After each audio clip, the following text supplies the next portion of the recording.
Sekmadienį Vilniuje išaiškėjo pusę metų trukusios Alekso Makulavičiaus taurės nugalėtojai, kurie balandžio 29 dieną vyks į Londoną. Atstovauti Vilniaus garbę pasaulio lietuvių čempionų taurės turnyre šiemet vyks Sverimstos krepšininkai.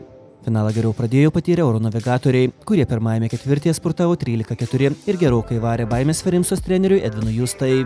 Visgi navigatorių pasaka ilgai nesitęsė ir Mantvydo Staniulio vedami ferimstiečiai antrąjį kėlinį baigė pirmaudami 41-34.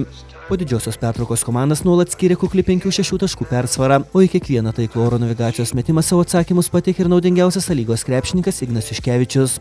Dvitaškius ir baudas puikiai realizavęs aukštaūgis, prieš lemiamą ketvirtį leido savo ekipai išsaugoti trapų 2 taškų pranašumą. Iki rungtynių pabaigos likus žaisti 2,5 minutės, po taiklaus Rolando Matulio tritaškio navigatorius įveržė į priekį 71-70. Tačiau jau kitoje atakoje Ignas Repčys taiklių baudos metimų išlygino rezultatą, o netrukus Tomas Gribauskas tritaškiu išvedė savo komandą į priekį. Drausmingiau sužaidė rungtynių pabaigą, Ferimstos krepšininkai sugebėjo palaužti praėjusių metų lygos čempionus rezultatu 81-76. Naudingiausių finalo žaidėjų išrinktas Ignas Juškevičius, pelnęs 18 taškų ir atkovojęs 8 kamuolius. Kitas vedlys į Londoną, Mantvydas Staniulis pririnko 19 taškų ir pridėjo 6 rezultatyvius perdavimus. Oro navigacijos gretose daugiausiai prakaito išliejo Giedrius Giedra, jo sąskaitoje 24 taškai. Rungtynės buvo sunkios, ar laukite tokios kovos, ar viskas vyko pagal jūsų numanytą planą rungtynių? Ačiū visų pirma už sveikinimus, varžybos tikrai buvo sunkios. Lengvos kovos tikrai neatskėjom su navigacija, nes prieš porą savaičių prieš juos žaidėm. Žinom, kad jie žaidžia labai klampų žaidimą.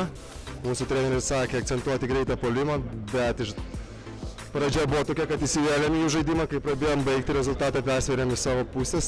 Na, o visa varžyba taip ir buvo, tai jie pasivėtė, vėl įsivėm į klampų žaidimą, o galiausiai galą pabėgom, atsilaikėm 7 ir laimėjom.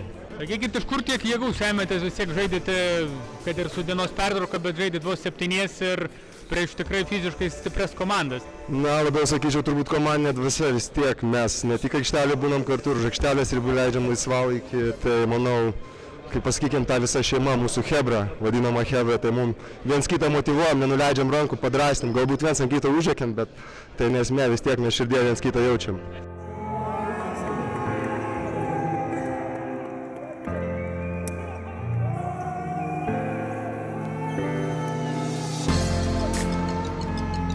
Prizus nugalėtojams įteikė Vilniaus krepšinio sąjungos įkūrėjas ir ilgametis vadovas Aleksas Makulavičius.